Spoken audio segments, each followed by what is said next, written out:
Hello, thank you so much to Rainbow Auckland and to Peak Performance for having me here today. So my name is Natalia, and today I'm going to be sharing my journey with you. And to begin with, I want you to travel back with me to the year 2002, which is when I first arrived in New Zealand as a new migrant from Argentina. I was 19 years old at the time. And back then, the migrant experience was quite different. We didn't have access to WhatsApp. We didn't have access to video calls. We didn't have access to Facebook groups to find new communities. If I had to call home, I had to go to the dairy and buy this prepaid card. Does anyone remember those? You had to enter like 15 numbers. And then it was like $3 a minute. It was just crazy. So technology has evolved a lot. Look at me now, 24 years later, I'm here talking about AI. It's really mind-blowing how much technology has changed. But barriers for migrant women in New Zealand still remain. And I think there's an opportunity to use technology to support migrants in New Zealand a bit more meaningfully. And that's my journey today, and I'm going to talk to you about that.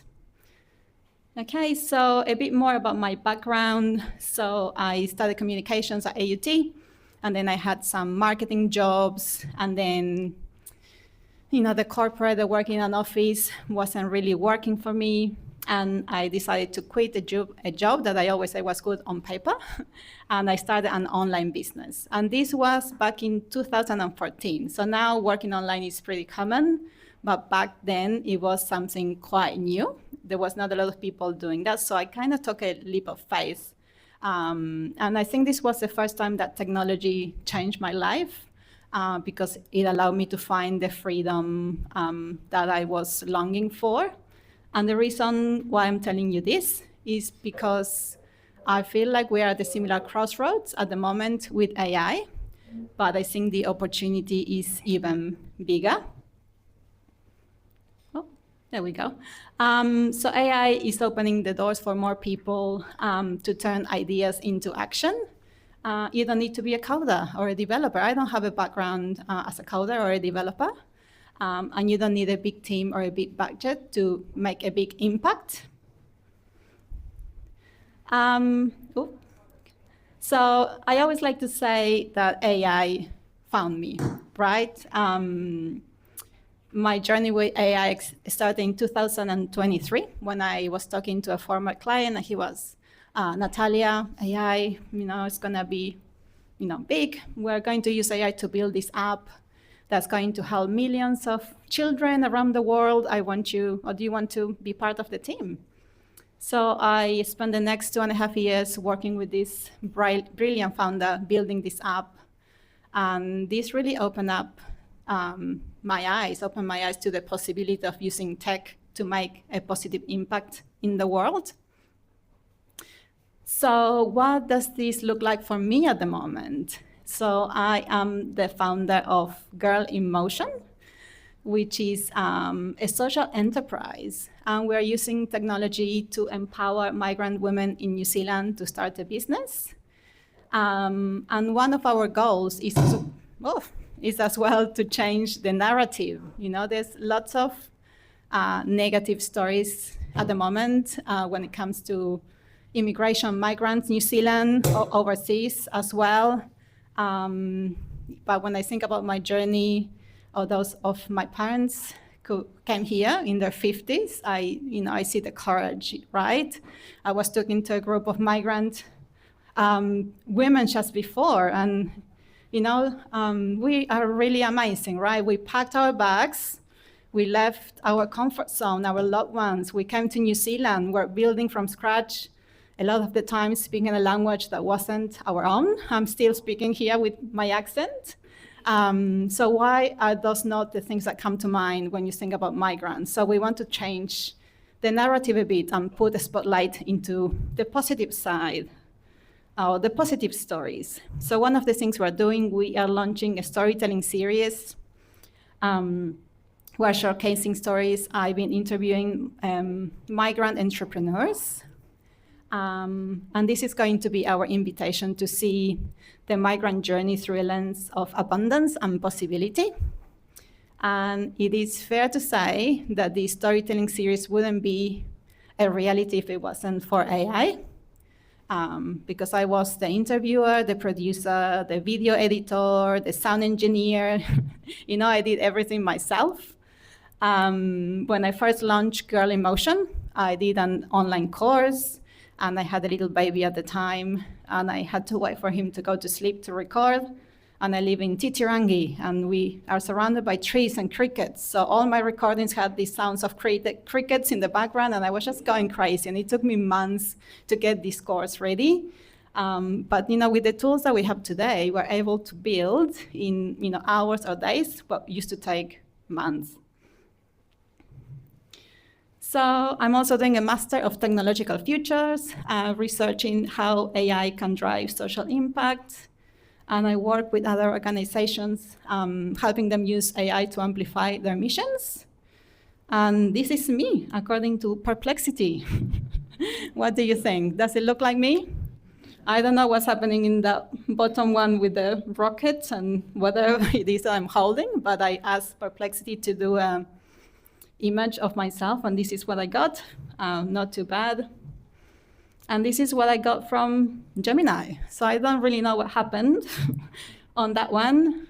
But you know what? This is a good reminder that, as excited as I am, and we all are about AI, we shouldn't lose sight of these issues.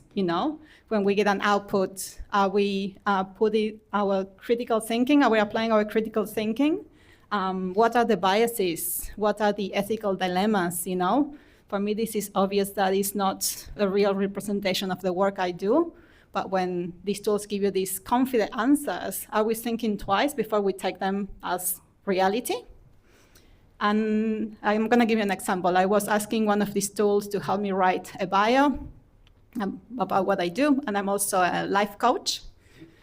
And this tool told me, Natalia, if you want to be taken seriously in the world of tech, don't say you're a life coach, because it's not seen as being a good career or something. It's like, excuse me? Excuse me, AI, who are you to tell me that I can be in tech and be a life coach, right? Who is training these models? Where are these biases coming from, right? Then another exercise I had to do through my master's is looking at the privacy policies and terms and conditions of some of the tools that we're using, and it was a real interesting exercise. I invite you to have a look yourself and see what you can find. This is a group of, I have a group of Latina entrepreneurs that we get together in person as well. We hug, we drink mate. Does anyone know what mate is? Argentinian, yeah, Argentinian tea. So we're using our technology and AI to make our voices louder. But for me, it's important to never lose the human connection for the work that I do. Being able to look at these women in the eyes and say, I know what you're going through. You're gonna be okay. You're not alone. We can never lose that. So for me, the future is high tech, but with a human heart. And so these are some of the tools I'm using at the moment.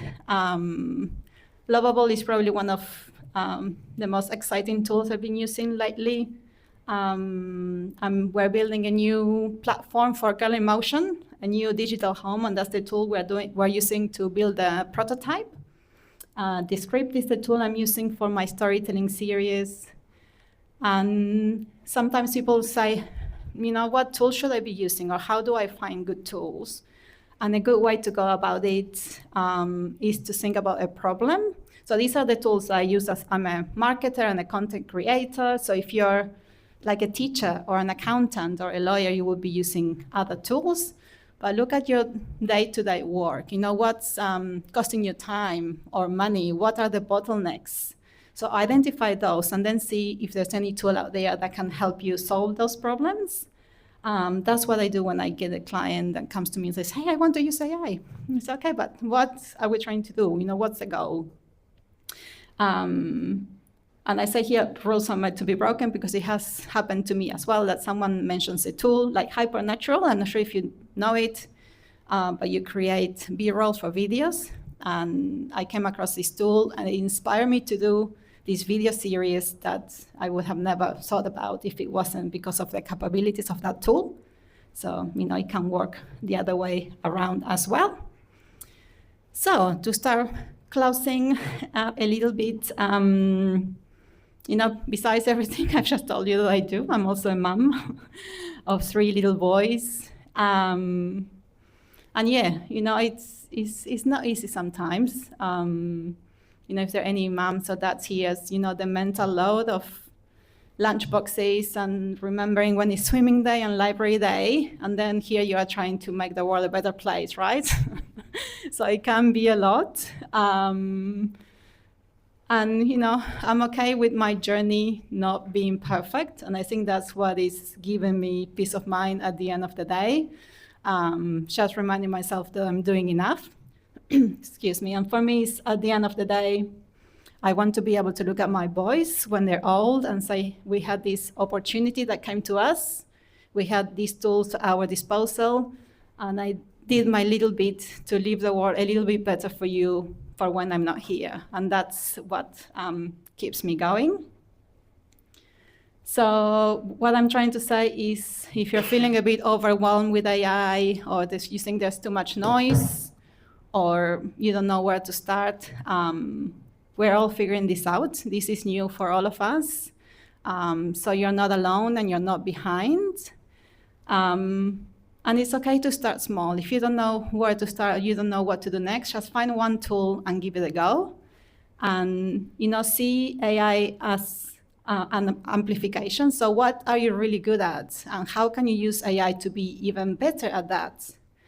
And check your biases. What are you telling yourself? And what are others telling you about what you can and you can't do with AI? Are you telling yourself, I'm not tech savvy enough, or I'm not young enough, or I'm a migrant, I'm a mom? What are you telling yourself? Don't let those biases stop you. And just start before you're ready. I call my social enterprise Girl in Motion because I believe in the power of taking action. And one of my favorite phrases ever says, imperfect action beats perfect inaction every single time. And I think that's what it is when it comes to AI. There's no better time to start exploring AI than today. You don't need to be a developer or a coder. You just need to be curious enough and start. And, if I started with my old school calling card, when I was 19, and here I am today talking to you about AI, imagine what you can do. And imagine what we can do when we combine it all together. So yeah, that's me. I would love to stay in touch. This is the QR code to find me on LinkedIn. If you ever want to talk empowering migrants, AI, social impact, just get in touch, send me an email, find me on Instagram. I would love to keep the conversation going. Thank you.